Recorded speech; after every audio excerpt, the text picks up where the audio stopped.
19 minutes of trajectory, what you saw that day, is a completely autonomous landing sequence. There is no human intervention involved. So landing, when you say, it's a totally different ball game as compared to an orbiting mission. There was a time when we had to stay at home. That was a time when we were building the spacecraft on paper. We created artificial craters like in Moon. I think it was excellent encouragement from our Honorable Prime Minister himself. He was there when it didn't go well, and he was there when success. We could complete the mission and we could achieve the success. He was there also. He was at the BRICS summit when the landing was happening. And once he came back, he came in person. He met us. He flew down. Once he flew down, he directly came to Bangalore. Morning he reached. And the first thing he did was Mr. Madhavan played it very well. The rocketry was very good. So I remember that movie. So the day when we went with all hopes and all good hopes, what really happened was not what we expected. Chandrayaan 2 mission was led by Project Director Madam Manita, a woman. We had the recent Aditya project led by Madam Nigar Shaji. So the graph is growing actually. Welcome to MyGov. This is me, Korak Roy, and it gives me great pleasure to bring to you another very special episode here at GDP at MyGov, Growth, Dreams, Passion.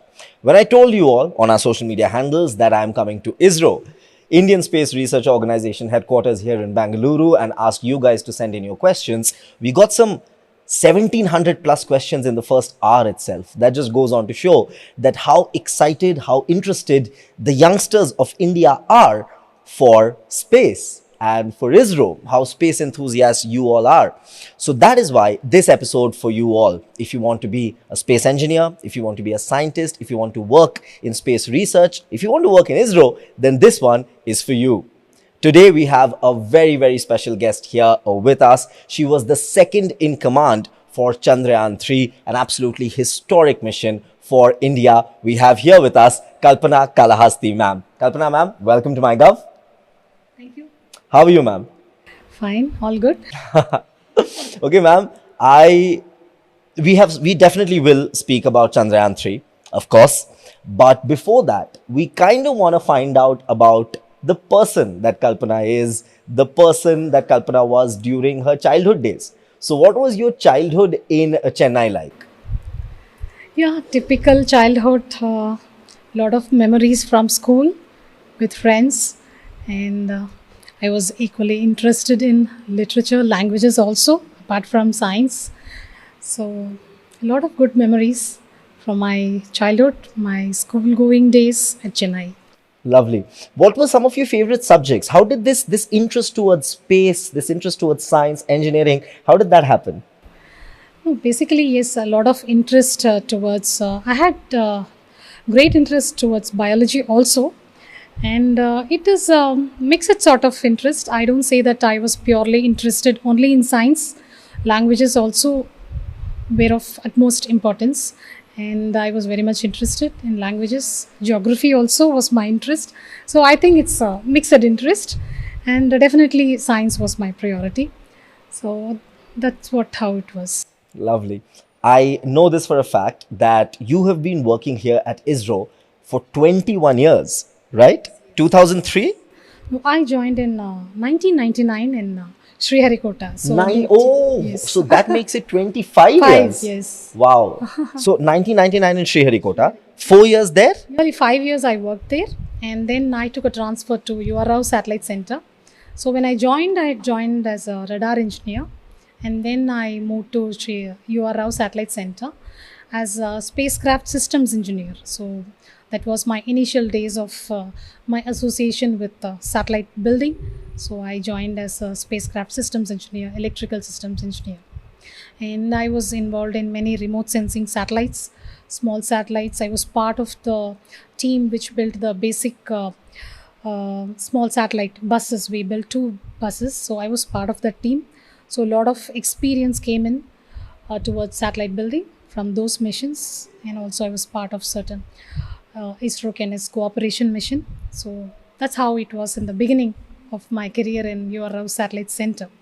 And after that, I had taken up as Associate Project Director, Electrical Systems for Chandrayaan 2. And And then on, after Chandrayaan 2, you know. The world knows. The world knows. Ma'am, you mentioned Chandrayaan too, so I want to ask you, uh, the day when the communication was lost, we spoke to Somnath sir as well, and then in a few hours, by the next day, it was a confirmation that it didn't end up in a success. Chandrayaan 2 didn't end up in a success. What was that day in the team like? What was the mindset? What was going on in your minds? See, before I go into the mindset at that moment, see, Chandrayaan 2, when we had taken up as a team, it was a totally different type of mission as against the missions which we were doing till then.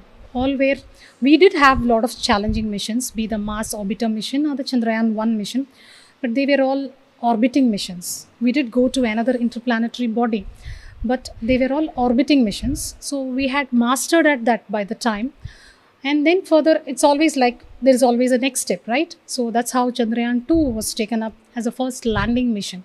So landing, when you say, it's a total different ball game as compared to an orbiting mission. The technologies that are involved in building a landing mission is way different, and it was very new for our team. So we started from the scratch, from the drawing board. We went through a lot of literatures, the international missions which they had accomplished by then, and we went through and built our own technologies. Whatever required, we had built, and all these technologies we had indigenously built, and we had tested, done all the needful, and then we had gone for the Chandrayaan 2.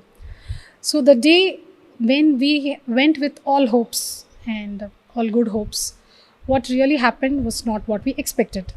Definitely, it did bring in disappointment, and but nevertheless, all the new technologies what we built, most of it we could demonstrate. So that was one positive fact about the Chandrayaan 2 mission. Yes, we did not reach the end goal, we agree, but towards that, whatever effort we had put in, there were many new technologies, particularly when it comes to the navigation, guidance and control systems, which is very much essential for a landing mission, because this landing is completely autonomous. It's an autonomous landing sequence. There is no human involvement in this. So the technologies what we had built towards this, most of it we could demonstrate. So that was the positive fact about it. So when you asked what we felt on that day, along with this disappointment, there is also a lot of positive factors which had gone into it. And it gave us all the encouragement to start once again freshly towards Chandrayaan 3 to complete whatever we had taken. Absolutely, absolutely. That day, there was a moment that became quite the talk of the town. That became, people in the world were talking about it. Was when Prime Minister Narendra Modi was with Keshavan sir, and he was hugging him and consoling him. Did that moment instill a further sense of encouragement in the team? Absolutely, certainly, because that is what we looked for, similar thing from our higher management. That is what we got from our higher management, and the similar thing we are getting from the Honorable Prime Minister himself. He is there to encourage us at that moment, which is very essential.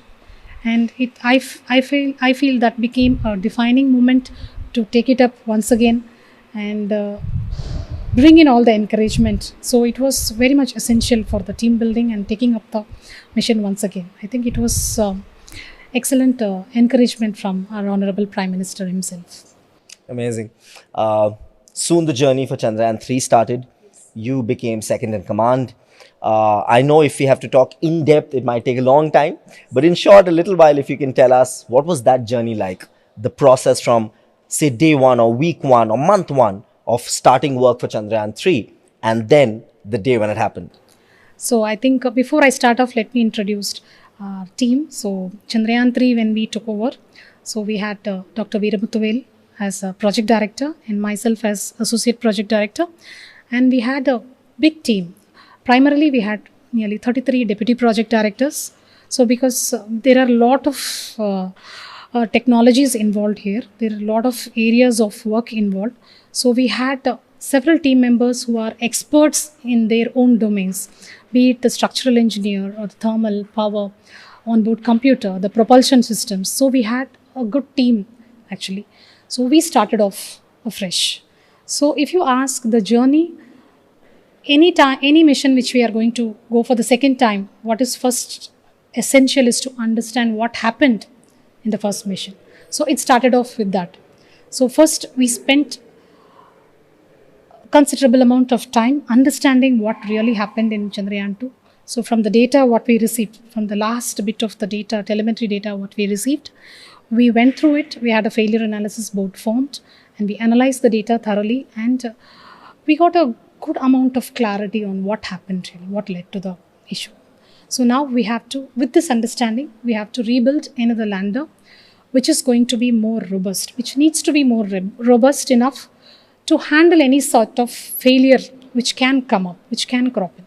So this is how we started. So understanding what really happened and then building a more robust lander which is capable enough. So yes, ma'am, for those who might know not know the technicalities that well, what is a lander, to explain to them?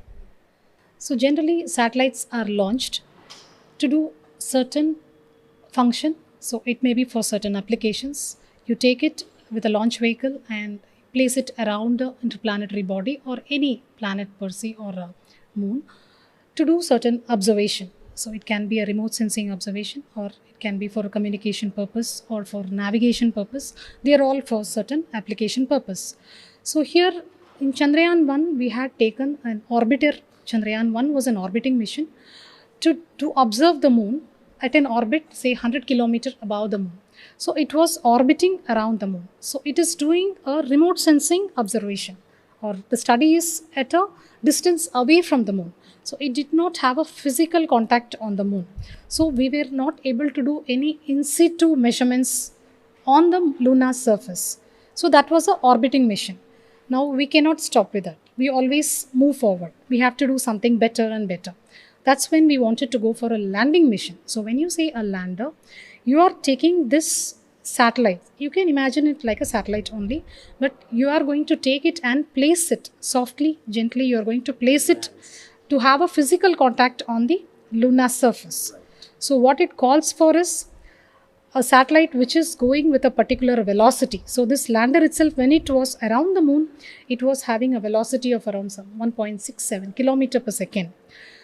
The lander which is having this particular velocity, we have to kill the velocity and we have to break the velocity and we have to take it and place it very softly on the lunar surface, because obviously if it has to function further on the moon, it should not hard land, because the avionics is certain to fail if it hard lands.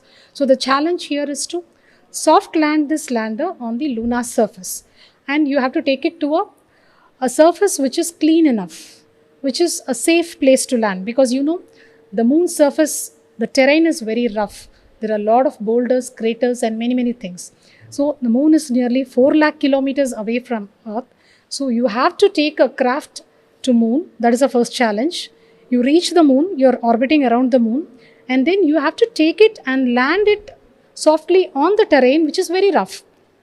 Is it not? So the terrain is very rough. You don't know how it is going to be. So now you have to build all the intelligence in the lander such that it as it is, the velocity is, as we break the velocity and as we take the craft down and make it land, the lander should be intelligent enough to navigate and ascertain that it is going to land in a safe place.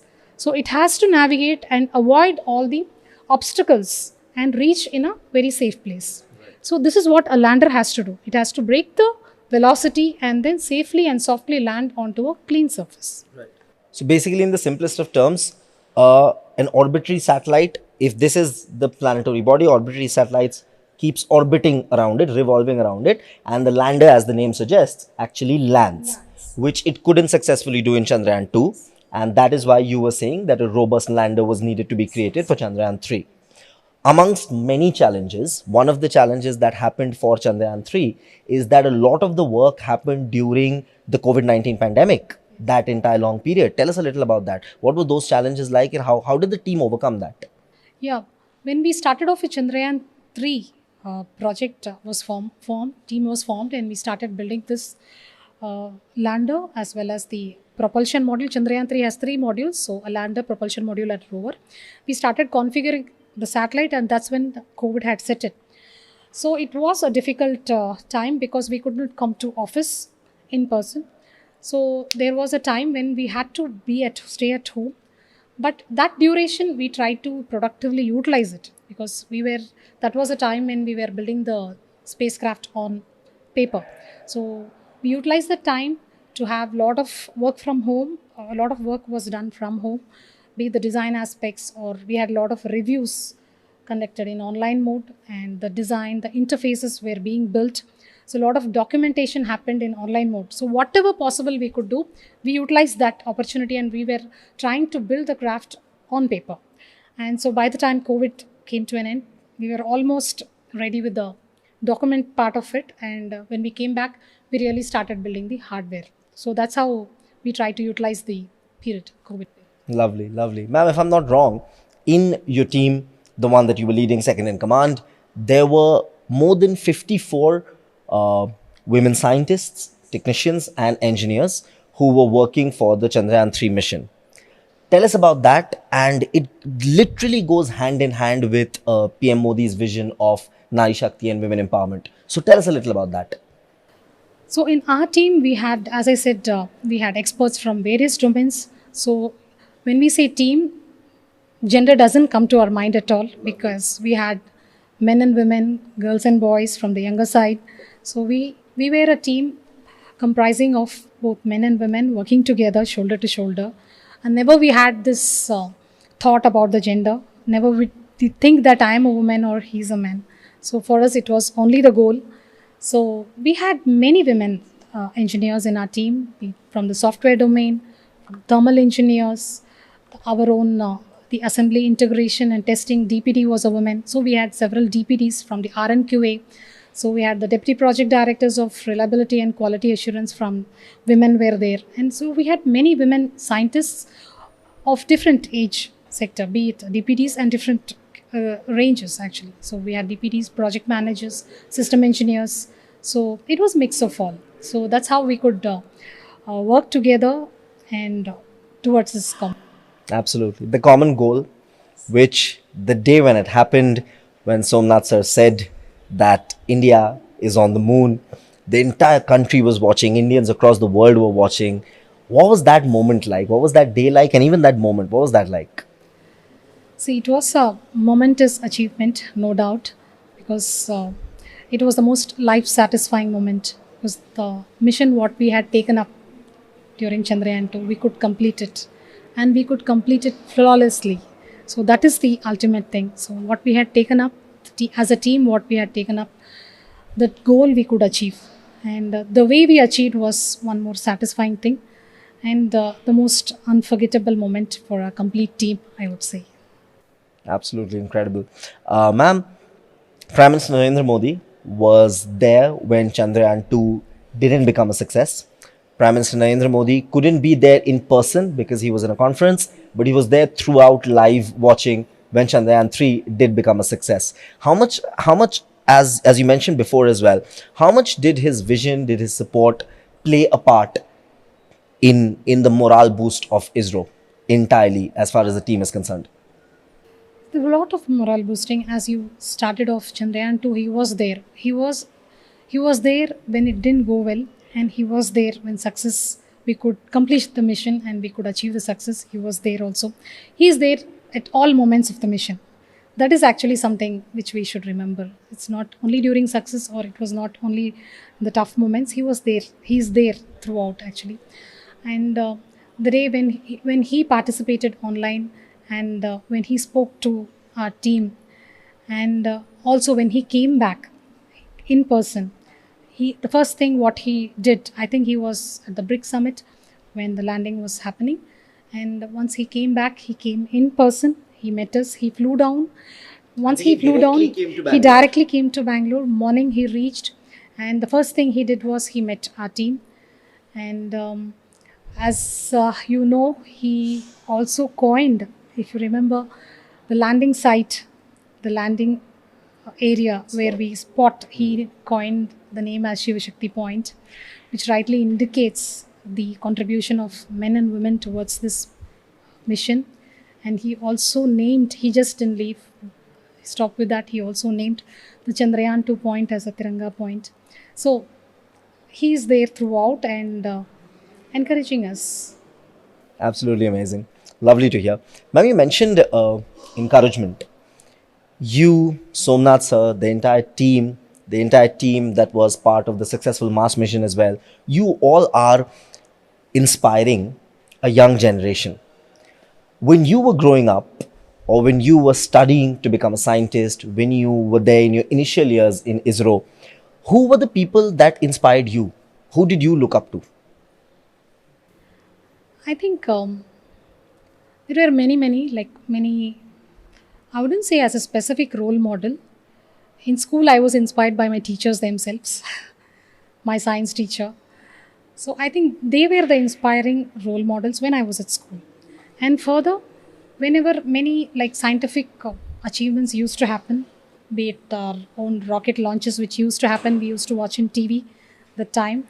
So I think the missions or the achievements which used to happen, I think that was more inspiring, and those events were more inspiring. I wouldn't say as a specific role model, those particular events or those achievements which were going on at that point of time, it used to be so fascinating, and there was always this attempt to understand what is happening.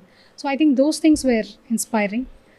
Apart from that, I think whoever I used to meet in my day-to-day life, whoever were good at their own fields, I think they were all inspiring. My mother also was a role model actually for me.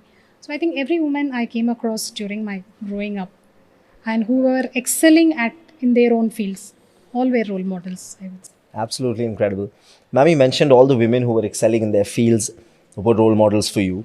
You are a person, a woman completely excelling in your field. Your historic achievements are going to be edged in India's history for years.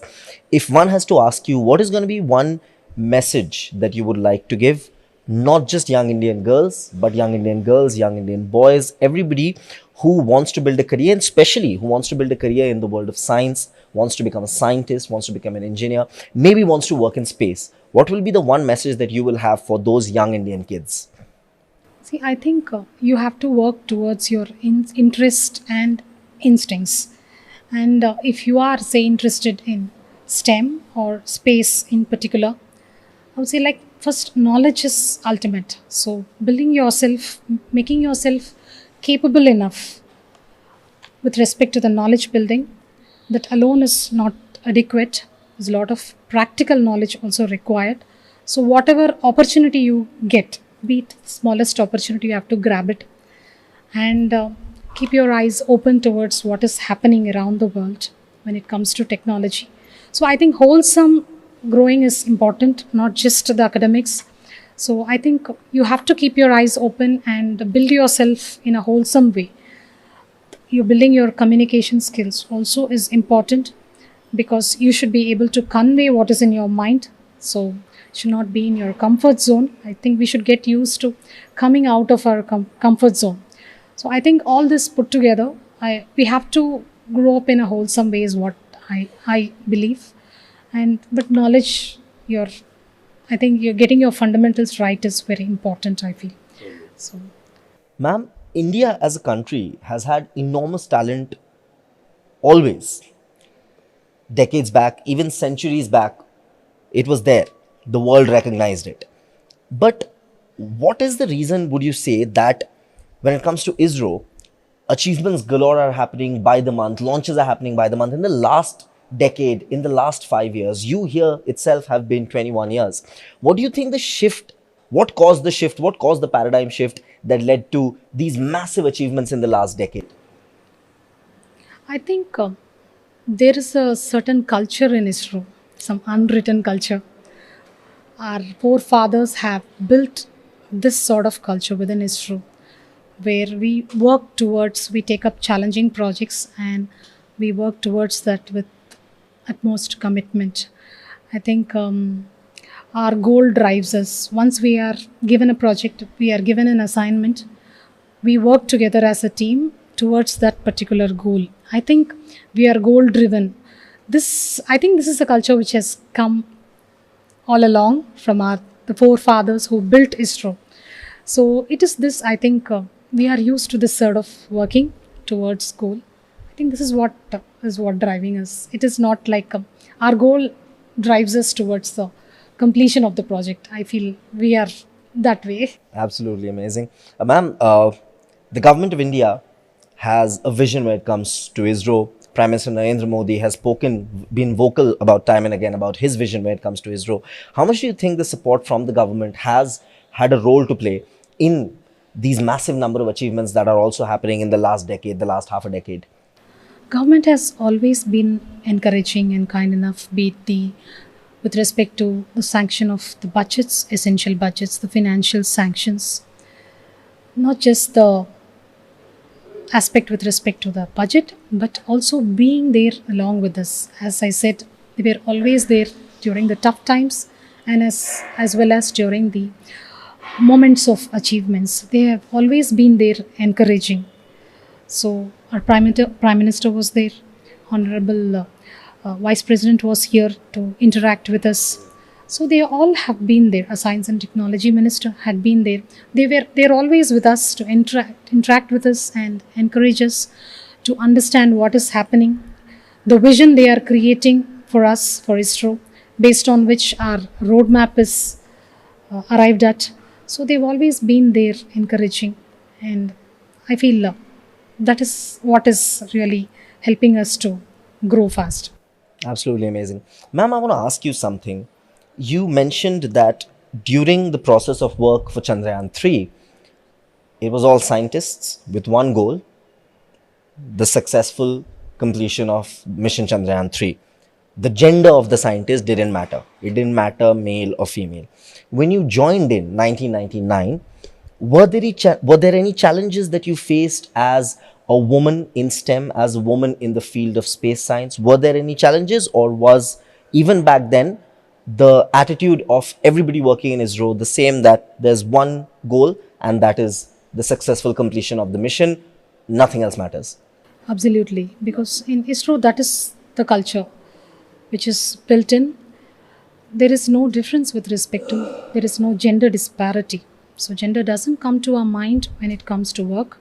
What speaks here is your work, your capability, your inclination to take up challenges, and how you execute it with sincerity and commitment. I think that is what matters in ISRO, to my knowledge, and that's how we work here. So if at all you think about any glass ceiling or anything, it is imaginary and it's within you, which you need to try to break it.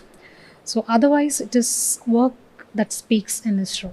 Absolutely amazing. Which I think directly brings me to my next question. This picture after the successful completion of the Mars mission. Yes. We'll show you guys on the screen itself. So this picture became absolutely world famous, an iconic photo after the success of the Mars mission. Women scientists of ISRO have inspired 140 crore Indians. Is it safe to say that women are now leading the charge when it comes to India's premium space institution? Exactly, because we have examples. If you see, Chandrayaan 2 mission was led by Project Director Madam Vanita, a woman. We had the recent Aditya project led by Madam Nigar Shaji. Not just that, as I said, we had many deputy project directors in our team, project managers, and we have many deputy directors, women deputy directors and group directors in our organization, heading their respective groups, so leading their groups. So women are there in leading positions, and it is constantly growing, and we have many more upcoming projects. We have women project directors heading the projects. So the graph is growing actually. Absolutely. So we wish it should be a steep growing Graph, completely, just like a rocket that launches from ISRO, from Sriharikota. And I know this podcast is for the students, GDP, for their career making, but the way ISRO functions, I mean, this is a learning lesson for every company out there as well. Private sectors, all the companies, you have a work environment like this, well, then there's not going to be any gender disparity there either. Ma'am, we spoke so much about the work, which was absolutely exciting, and so much exciting for the space enthusiasts as well. But now we want to get to know Kalpana, the person, a little as well. I was just asking Somnath sir that the people who work at ISRO, be it here in Bangalore or Sriharikota, without any doubt, some of the brightest minds in the country, without a doubt. Do these bright minds, do you all also spend your free time the same way as we mere mortals do? How do you guys spend your free time away from work? Definitely. Same. We are human beings with definitely a lot of interests. It's not just work. But what is different here is work predominates when it comes to projects. Totally. When we take up, particularly when we take up such projects of national importance, work dominates. Actually, work becomes our priority, no doubt on that. But that when we have time, there is certainly a lot of things what we also do at home. Of course, the time we get, we used to take it out for a family because family time is very important. How many people are there in your family now? My husband and I have a daughter. She just completed her engineering. So with my parents and our own family members. So the first thing what we do is the time we get, we try to take it out for a family. And apart from that, our own interests, our hobbies, whatever it is. So there is always a me time which is required apart from spending time with family. So taking care or ensuring my house, my what is required, and also certain hobbies, whatever I have. I love music. What are some of your hobbies apart from music also? Music, and I love cooking also. So bit of reading whenever I find time, apart from our technical books or other our own things. So music is my interest, and of course with family catch up, watch television or some good movies on OTT, or we just find time on the weekends. You watch movies and OTT both? No, mostly now it is easy. On OTT OTT. is Right. easy because on weekends, yes, sometime we try to take out. Oh, lovely. And, so you guys like to watch movies? Yeah, So in the weekend. Yeah. Wonderful. That automatically brings me to my next question, which I'm glad that you like to watch movies. It is an absolute certainty that the way a movie called Mission Mangal was made on the Mars project, multiple movies will be made on the Chandrayaan project as well. And you were second in command. So very, very important character in the film. Who would you want, which Indian actress would you want to play your character in the Chandrayaan 3 movie? Thought in that angle at all. Definitely, I have not thought in that angle. So let it be portrayed well by whoever takes it up. Let it be portrayed in. Well, like one or two choices maybe. Can be Hindi, can be so many amazing actresses from the Malayalam industry, Tamil, Telugu industry, Kannada industry. I don't know. I'm not remembering anyone for my character, but yeah, I remember. See, Mr. Madhavan played it very well. The rocketry was very good. So I remember that movie. So let him do a good movie. Maybe Maddie sir, a movie on Chandrayaan 3. Maybe, and what a movie that's going to be. Chandrayaan 2. Interval is going to be that scene where Keshavan sir is with PM Modi sir. And then the rest of the second half is going to be about the success of Chandrayaan 3. Maddie sir, great film idea there. Yes. Yeah. Ma'am, it has been so amazing talking to you.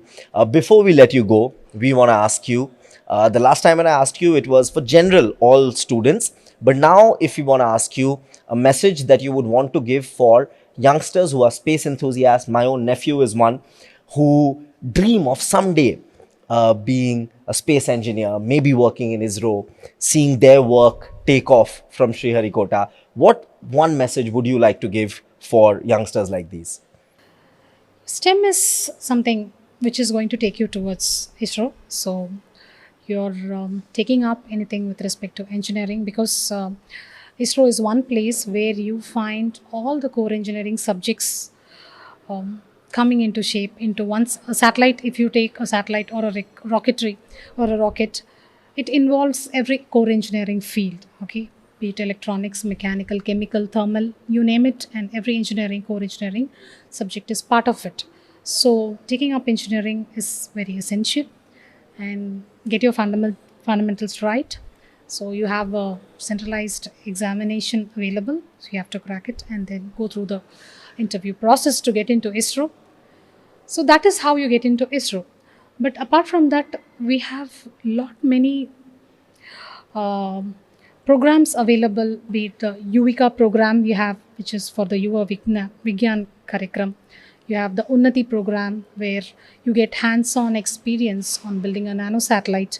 So you can be part of it. You can go through all these details available in our ISRO website. And we have a lot of internship programs coming up. You can be part of it.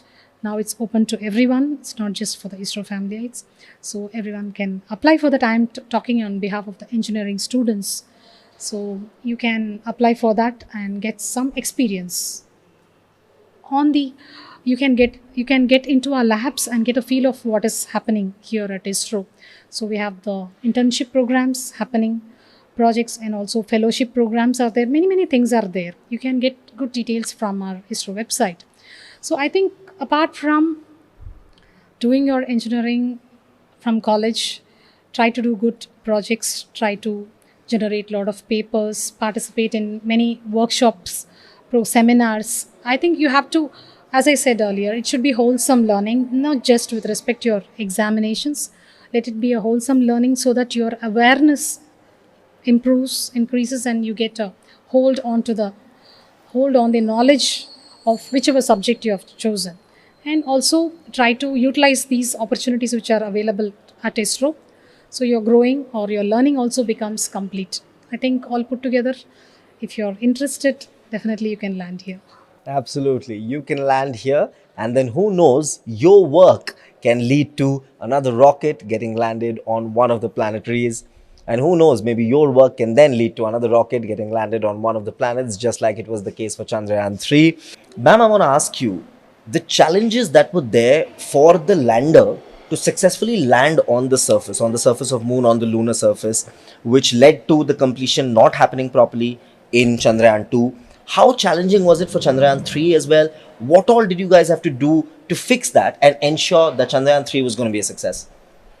So landing, if you see, why is landing or why this Chandrayaan 3 was glorified compared to the previous mission, if you see, landing is a totally different ball game. So you're trying to take a craft to Moon and make it soft land on a terrain which is totally unknown. The environment there is totally different. So if you mention on the key facts, the gravity there is totally different as compared to Earth. It is 1/6 of the gravity, and again the gravity is not uniform on the terrain. It is a varying gravity, and there is no atmosphere there. It is vacuum condition, whereas Earth there is atmosphere. And navigating through navigating in a place where GPS doesn't work. So how do you navigate there? These are all different when compared to Earth environment. A satellite's functioning here around the Earth. So now the challenge here is, how do you test such a lander on Earth even before you take it? Oh, yes. So you have to be confident enough before you take it. So how you have to ascertain that this craft is going to demonstrate landing on a moon surface where the environment is totally different. So the first challenge is, you have to build a lander which is going to do this autonomously. As I said, the complete landing sequence, the trajectory, what you saw, the 19 minutes of trajectory, what you saw that day, is a completely autonomous landing sequence. There is no human intervention involved. So first you have to build a lander which is going to do this autonomously and on a terrain where the environment is totally different. So you have to build a lander and you have to test this lander on Earth environment. How do you do this? This is the challenge. So we did to a great extent during Chandrayaan 2, but now we have to improve and ensure in all aspects that success is ascertained. So we came up with certain special test, which is very essential to ascertain this. This is called the lander special test, what we did it here on Earth. First thing, we took a scaled down model of this lander on a helicopter.